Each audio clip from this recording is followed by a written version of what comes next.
은혜로우신 하나님 아버지, 하나님의 은혜의 바다로 저희가 한층 더 나아가기 원합니다. 더 깊은 은혜를 체험하고 더 깊은 주의 사랑 안에서 우리가 성숙해지기 원합니다. 주여 저희들의 소원을 들어 응답해 주옵소서. 또 귀한 찬양을 통해 영광 돌려오는 새로운 찬양들을 기억해 주시고 사랑하는 찬양대원들 때마다 간섭하시며 주의 뜻과 주의 은혜를 위해서 아름답게 사용하여 주옵소서. 필요한 모든 여건을 새롭게 해주시기 원합니다. 오늘도 힘이 부족한 저희 주의 말씀을 듣고 섰습니다. 주께서 사용하여 주옵소서. 주의 음성으로 우리에게 말씀하여 주옵소서. 우리 주 예수님의 이름으로 간절히 기도하옵나이다. 아멘. 요즘에는 반려동물을 키우는 가구가 굉장히 많죠. 작년 기준의 통계를 보니까 반려동물을 키우는 가구가 전체 가구의 26.4%, 인구로 치면 1,500만 명 정도의 사람들이 집에서 이렇게 반려동물을 키웁니다. 그래서 인터넷에 보면 이게 재밌는 이 동물에 대한, 이 반려동물에 대한 이 영상들이 많이 있습니다. 제가 오늘 그 중에 하나를 간략하게 하나 소개하려고 하는데 제목이 개어굴입니다. 개어굴. 잠깐 보시죠.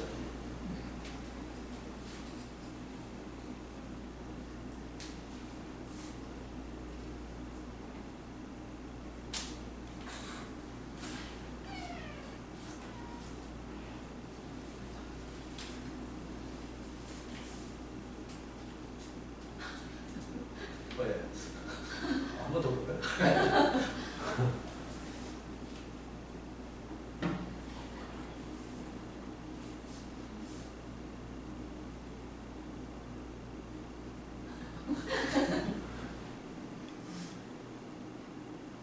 자, 여기까지.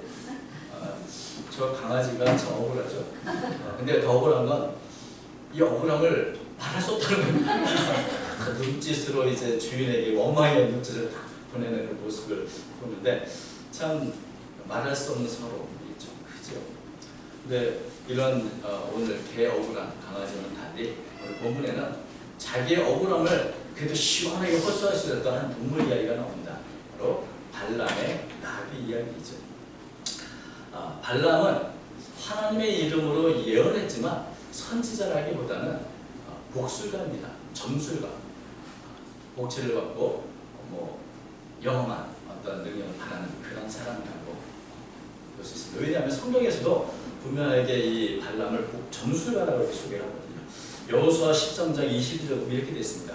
이스라엘 자손이 그들을 살육하는 중에 부올의 아들 점술가 발람도 칼날로 죽였다. 그러니까 발람을 분명하게 점술가라고 이렇게 소개하는 것을 보게 됩니다. 이 발람은 자신이 살던 이 부돌 지역에서 아주 영험하기로 소문난 그런 점술가였습니다.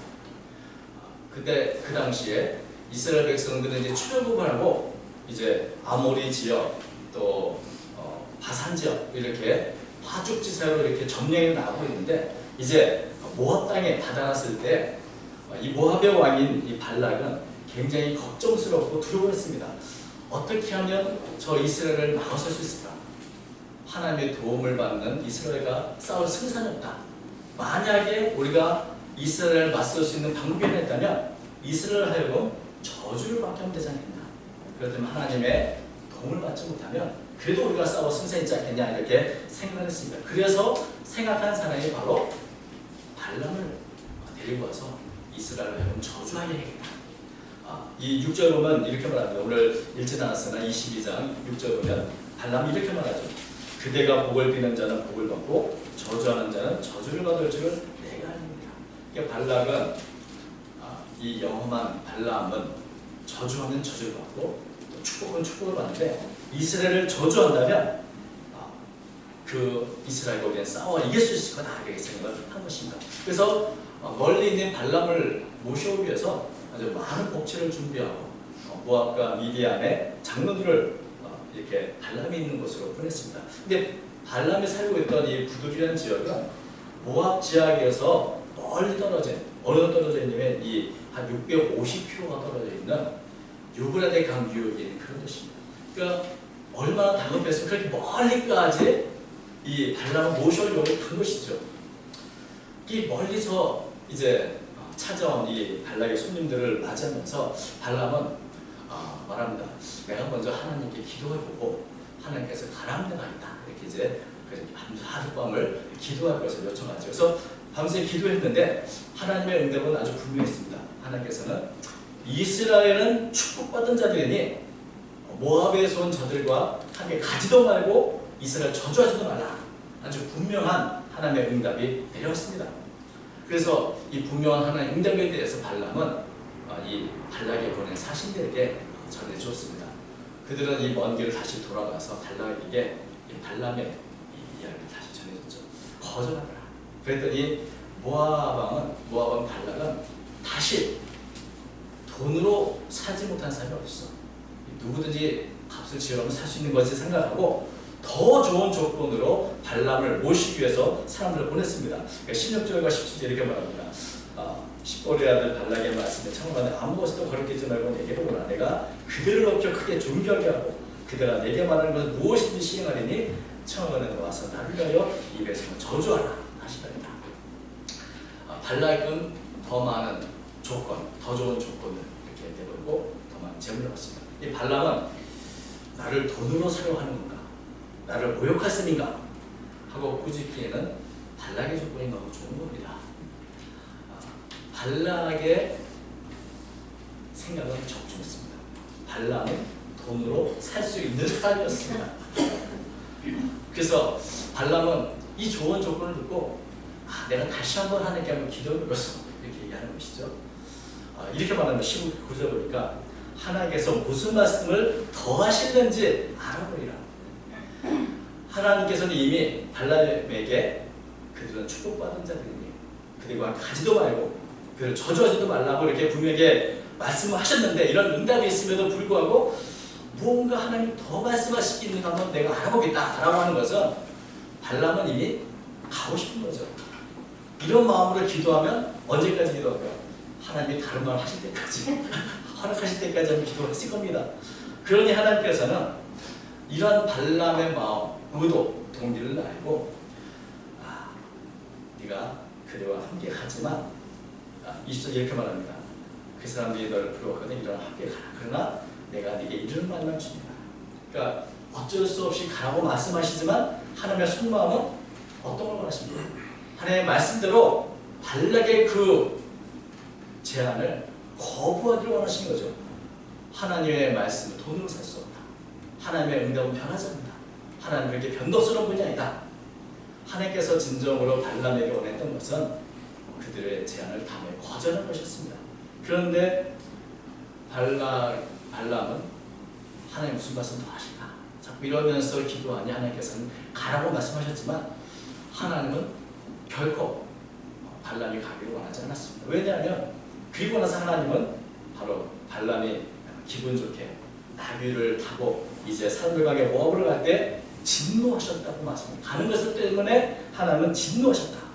이 말씀 바로 말하자면 발람의 가라고 했던 그 말씀은 겉으로 보기에는 가라고 하는 허용 같지만 실제 하나님의 속마음은 가기를 원하지 않았다는 것을 보여주고 있습니다.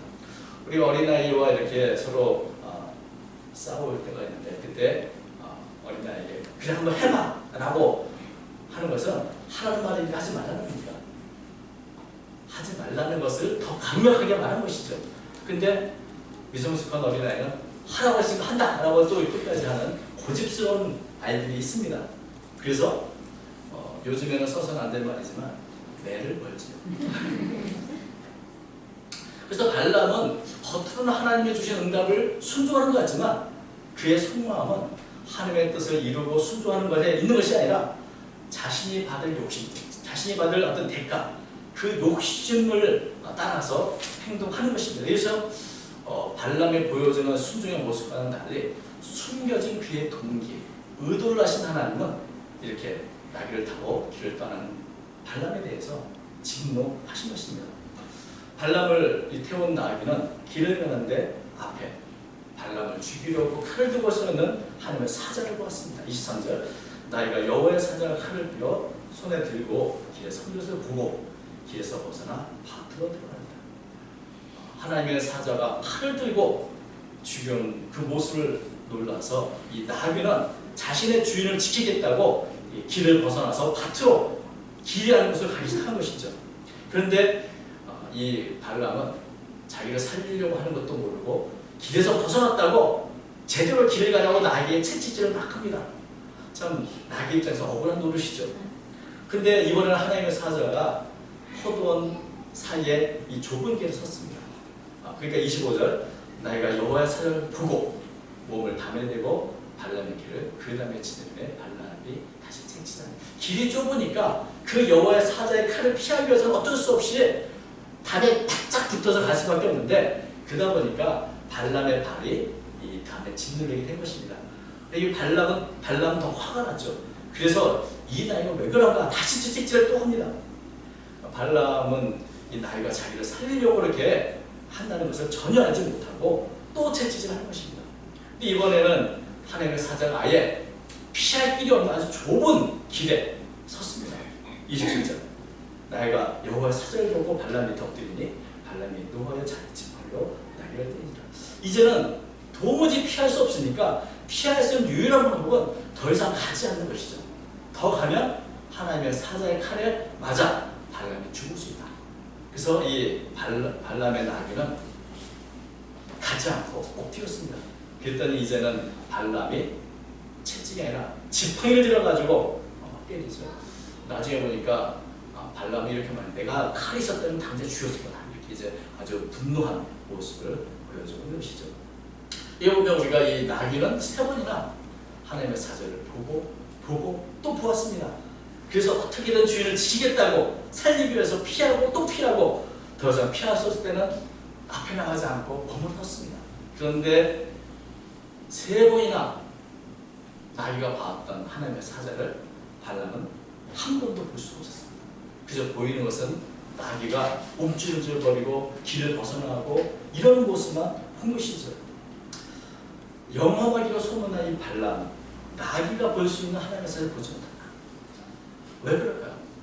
지금 발람의 생각과 마음은 다른 것으로 가득찼기 때문입니다. 사실 여기서 한 가지 재미난 것은 성경에 동물이 말을 한다. 그래서 우리 동화에서는 많이 있는 일이지만 성경에서 동물이 말을 하는 경우가 흔한 일입니까? 흔하지 않은 일입니까? 성경에서 딱 2번밖에 안 됩니다. 창세기 2장이 뱀이 말을 하는 거. 죄송합니다. 창세기 3장이죠. 창세기 3장. 예, 뱀이 말을 하는 거. 그리고 오늘 이 나귀가 말하는 거 2개밖에 없습니다. 여러분, 나귀가 말을 하기 시작하면 어떻게 반응해요? 나귀가 말하는 이거부터 놀라야 되는데 발람은 얼마나 분노가 가득하고 생각이 딴 데 있는지 지금 나귀가 말을 하는데도 불구하고 그것을 놀라지도 않고 이상하게 여기지도 않습니다. 억울한 이 나귀가 하나님께서 입을 여셔서 이제 나귀를 통해서 이 발람을 꾸짖는데 이렇게 꾸짖습니다. 28절 여호와께서 나귀 입을 여시니 발람에게 이르되 내가 당신에게 무엇을 할게 나를 이같이 3번 했다. 지금 발람의 나귀가 한 일은 발람을 살리기 위해서 지금 이런 것인데 어떻게 나를 이렇게 때릴 수 있는가? 억울하다라고 이렇게 아주 시원하게 자기 입장을 호소하는 것을 보게 됩니다. 하나님께서 이 말 못하는 나귀 입을 여시니까 마치 나귀가 선지자처럼 발람을 이렇게 꾸짖게 되는 것이죠. 그런데 이 발람은 이렇게 자신이 일생 동안 타고 다니는 나귀가 말을 하는데도 그래서 놀라지도 않고 뭐라고 말합니까? 네가 내 말을 거절했기 때문에 그렇다라고 이렇게 또 이야기를 하는 것을 보게 되는 것이죠. 어떻게 보면 지금 이 발람의 상태가 굉장히 불안정하고 정상적이지 않습니다. 우리가 정상적이라면 나귀가 이렇게 다른 곳으로 가려고 하는 것도 왜 그런가 이렇게 생각할 수도 있을 것이고 더구나 나귀가 말을 한다면 그것은 정말 깜짝 놀란 정말 있을 수 없는 일이 일어난 것이기 때문에 왜 이런 일이 있는가를 살펴야 되는데 이 발람은 그런 어떤 아주 합리적인 생각 혹은 당연한 생각을 하지 못하는 상태인 것입니다. 왜 그런가? 어떤 마음에는 분노가 가득하고 또 탐욕으로 가득하고 그래서 이 발람의 눈에는 보이지 않는 것이 이렇게 덮여 있어서 보아도 보지 못하는 그런 상태라는 것을 보게 되는 것입니다. 그러니까 이 나귀가 다시 한번 이 발람에게 이렇게 말합니다. 내가 당신이 일생 동안 타고 다니는 그런 낙인데 내가 언제 함부로 길을 떠나거나 주인에게 한거나 이런 걸 시켰습니다. 지금까지 그런 적이 없는데 지금 내가 이렇게 행동을 한다면 무언가 이유가 있고 무언가 병고가 있는 것이 아니겠습니까? 왜 그것을 알지도 못하고 깨닫지도 못합니까? 오직 나이가 탔다 하면 이렇게 발람을 가르치겠습니다. 여러분, 동물이 사람을 가르치는 이런 경우, 성경에는 오늘 이 발람 나이가 그런 것이 있고 우리나라의 고전에는 연암 박지원 선생님이 쓴 소설 호질문이 있습니다. 호랑이가 온갖 더러운 짓을 하면서도 늘 겉으로는 위선과 체면으로 가득한 이 유학자 양반을 야단치고 혼내는 그런 내용의 소설이 있는데 바로 이것과 굉장히 흡사한 것이죠. 사람이 양심이 마음이 되고 깨닫지 못하면 어떤 때는 짐승만도 못해서 짐승에게 가르침을 받는 그런 경우가 있다는 것을 사실 호질문도 그렇고 오늘 이 발람의 나이도 그것을 우리에게 교훈해주고 있는 것입니다. 어떻게 보면 발람은 사람들이 유명한 영험하게 수많은 사람이지만 어떤 면에서 그의 눈도 가리니 나귀보다도 못하고 나귀에게 교훈과 가르침을 받는 그런 상태까지 내려간다는 것을 우리는 보게 된 것이죠. 이 나귀의 입을 여셔서 발람을 꾸짖었던 하나님께서는 이제 발람이 얻었던 영향도 열어줬습니다. 31절 보니까 이렇게 되죠. 31절과 32절. 그때에 여호와께서 발람의 눈을 밝히시며 여호와의 사자가 손에 칼을 빼들고 길에 선 것을 그가 보고 멈출 수가 없더니 여호와의 사자가 그에게 이르되 너는 어찌하여 내 나귀를 이같이 3번 때렸느냐. 내 앞에서 네 길이 사악함으로 내가 너를 막으려거나. 여러분, 눈을 밝히셨다고 되어 있는데 눈이 밝혔다는 말은 덮개를 벗기셨다는 그런 의미입니다. 그러니까 지금 발람의 눈에는 뭔가 덮개가 가려져서 봐도 보이지 않는 그런 상태라는 것이죠. 여러분, 마음이 또 한 것에 집중하면 다른 것이 잘 보이지 않습니다. 그것이 욕심이든 그것이 어떤 것이든 여기에 집중하면 다른 것이 보이지 않는 그런 게 되는데 발람이 바로 온통 마음과 생각이 어디가 있습니까? 모압의 발락의 그 제안, 좋은 제안. 어떻게 하면 내가 이스라엘을 저주해서 이런 재물을 얻을 것인가. 여기에 지금 마음이 꽂혀 있으니 하나님의 사자가 진노하는 것도 또 그것을 가기를 원하지 않는 것도 더구나 하나님의 사자가 죽이려고 칼 들고 서 있는 것도 눈에 보이지 않게 되는 것입니다. 하나님께서는 이렇게 하나님의 뜻에 어긋나서 탐욕으로 발락에게 찾아가는 이 발람의 길을 네 길이 사악하다 이렇게 말합니다. 사악하다. 이 사악하다는 말씀도 제가 원문을 보니까 무모하게 돌진한다는 그런 의미에 해당합니다.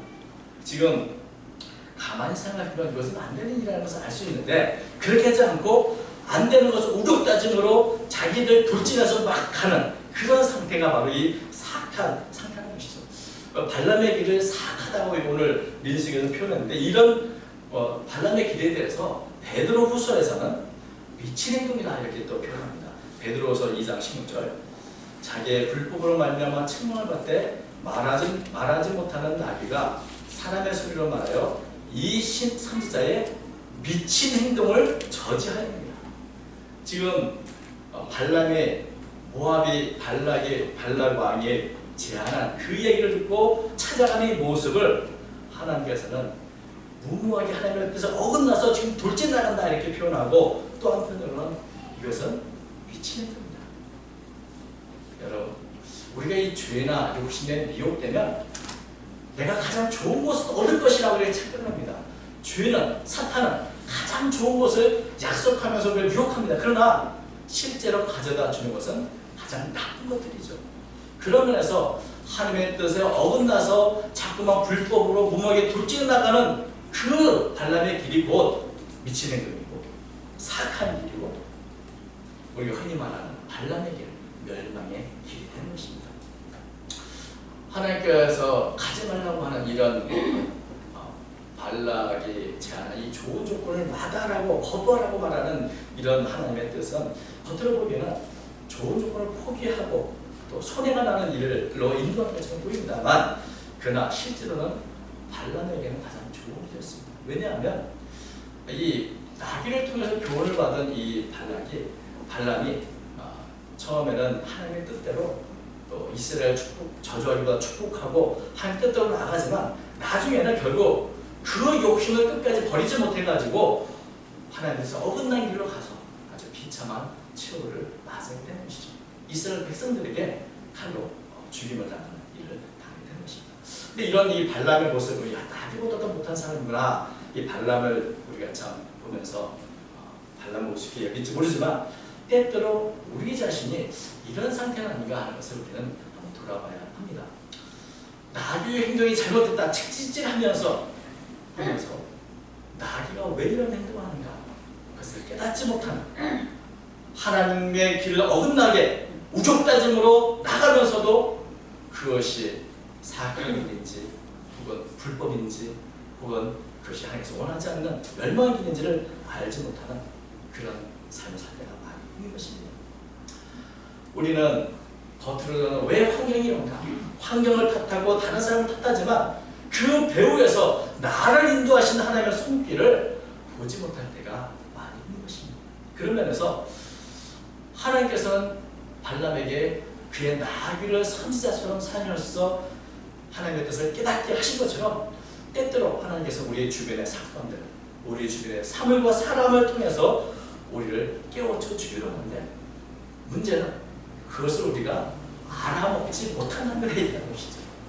하나님은 이렇게 예배 시간, 성경 말씀을 통해서만 깨우쳐 주시는 게 아니라 우리의 삶 속에서, 일상 속에서 아주 작은 것 하나하나를 통해서도 우리가 말씀하시고 가르쳐 주시고 교훈해 주시는 그런 분이십니다. 우리가 무디어서, 양심이 마비되어서 이런 하나님의 뜻을 또 보여주는 하나님의 뜻을 깨닫지 못할 때가 많은 것입니다. 우리는 우리의 주변을 한번 살피면서 나를 향한 하나님 뜻이 무엇인가 라는 분별해 봐야 될 줄로 믿습니다. 특별히 요즘은 이 코로나19 때문에 우리 모두가 걸어보지 못했던 길을 걸어보고 있습니다. 여러분, 저는 지난주에 우리 김영덕 목사님 모셔가지고 코로나19가 하나님의 진노로 인한 것이다 라고 말할 때 그럴 수 있다. 정말 이 코로나19가 우리는 어떻게 하면 예방해야 되는가, 어떻게 하면 극복하는가, 이것만 생각하지만 왜 코로나19를 통해서 하나님 무엇을 우리에게 원하시는가, 그것을 생각하지 않고 산 것은 아닌가 하는 그런 생각을 했습니다. 미국 유명한 존 펠버 목사님은 코로나19는 전 세계 모든 일을 향한 하나님의 경고이며 또 그들을 깨우려 하는 하나님의 자명종 소리, 모닝콜이라고 이렇게 해석을 한 적이 있습니다. 우리가 평상시 순탄하게 돌아가는 것들이 멈춰지고 말을 잘 듣던 나귀가 말을 듣지 않고 어긋난 길을 갈 때 이게 왜 그래라고 불평하고 원망하기보다는 도대체 이를 통해서 나에게 하나님 무엇을 표현하시는가, 우리 여기까지 생각을 깊이 해야 될 줄로 믿습니다. 그러면서 코로나19라는 이 재난의 특별한 시기도 하나님께서 이것을 통해서 우리에게 말씀하시는 바가 있다, 특별한 의미가 있고 특별한 교훈이 있다고 저는 믿습니다.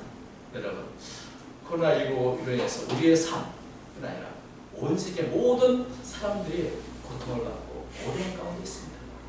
지금까지 감추었던 새로운 사실이 드러나기도 하고 또 많은 것을 바꿔놓기도 합니다. 그것이 과연 아무렇지도 않은 일인가? 이것을 통해서 하나님은 우리에게 도대체 무엇을 원하십니까? 우리는 이 코로나19 때문에 일상에 우리가 누렸던 그런 은혜들이 사실 너무나 쉽게 깨질 수 있는 것이다. 다시 한번 깨닫게 됩니다. 이럴 때 우리에게 필요한 것이 또 무엇인가? 하나님은 이러한 시대에 우리로 하여금 언제나 흔들리지 않는 믿음의 굳게 서기를 바란다고 믿습니다. 재난이 오고 풍파가 오고 아무리 어려운 일이 있을지라도 하나님의 사랑을, 하나님의 뜻을 바라보면서 흔들리지 말고 바라봐야 될 줄로 믿습니다. 또 이런 재난의 때일수록 필요한 것은 사랑의 실천입니다. 희생입니다. 소망의 인내입니다. 믿음과 소망과 사랑이 필요합니다. 어려우면 어려울수록 성도들의 역할이 중요합니다. 교회와 성도가 앞장서서 하나님의 뜻을 분별하면서 언제나 흔들리지 않는 믿음으로 또 소망의 인내를 가지고 사랑의 실천을 해 나가야 될 줄로 믿습니다. 세상 사람들은 이 교회가 코로나19의 진원지가 되고 또 전파의 어떤 중요한 위험 요소가 된다고 생각하지만 예배를 모이든지 혹은 지내든지 그것이 중요한 것이 아니고 모든 성도들이 일심으로 정말 이런 어려운 시기에 어떻게 하면 하나님의 뜻을 분별하고 그 뜻대로 살아갈까 이 고민하는 가운데 사실 억울함, 교회가 억울한 부분이 없잖아 있지만 그러나 하나님께서 때가 되면 이 억울함을 풀어주시고 성도들이 진실하게 이웃을 위해서 기도하고 또 고통받는 이웃을 치유를 위해서 간절히 기도하고 사랑 실천하는 가운데 하나님의 뜻이 드러날 때가 있으라고 믿습니다. 시편 49편 20절 이렇게 말합니다. 존귀하나 깨닫지 못한 사람은 멸망하는 짐승입니다. 사람이 사람인 것은 깨달을 수 있기 때문입니다. 깨닫지 못하면 어떤 면에서는 짐승보다도 못한 존재가 됩니다. 이것을 발람의 나귀는 오늘 우리에게 교훈을 줍니다. 우리는 영적으로 깨어릅니다. 우리 주변을 통해서 우리에게 바라신 하나님의 뜻을 우리가 깨닫고 있는가? 그리고 하나님이 내게 주신 은혜가 무엇인지를 더 깊이 깨닫고 그 은혜를 따라 어떻게 살 것인가? 하나님의 뜻을 분별하면서 하나님의 뜻을 어긋나는 이 사악한 길, 발람의 길이 아니라 하나님 원하시는 뜻에 우리 자신을 드리는 그러한 믿음의 길을 걸어가는 정말 여러분 되시길 주님의 이름으로 축원합니다. 아멘. 기도하겠습니다. 하나님 아버지, 온 세상 만물이 다 주님의 주관과 주님의 뜻대로 움직이신 줄 믿습니다. 하나님의 섭리 가운데 코로나19로 인한 재난의 시기를 저희가 겪고 있는데 이 재난의 시기에 또 하나님의 뜻을 분별할 수 있는 영적인 시력을 회복시켜 주시고 또 하나님의 뜻 안에서 이웃을 섬기며 사랑을 실천하는 저희가 되도록 도와주옵소서. 세상이 어떻게 변하든지 언제나 흔들리지 않는 믿음을 갖는 저희가 되도록 도와주시고 영원한 하나님의 나라를 바라보고 예수님의 다시 오심을 기다리면서 우리에게 주신 이 은혜의 시간들을 가장 아름답고 알차게 사용하는 저희 모두가 될 수 있도록 인도해 주옵소서. 오늘도 발람의 나귀를 통해 구원받게 하시니 감사합니다. 주님 언제나 저에게 주신 은혜 가운데 지혜롭고 현명한 삶을 살아가도록 도와주옵소서. 함께하여 주심을 믿사옵고 모든 것을 살아계신 예수님 이름으로 간절히 기도하옵나이다. 아멘.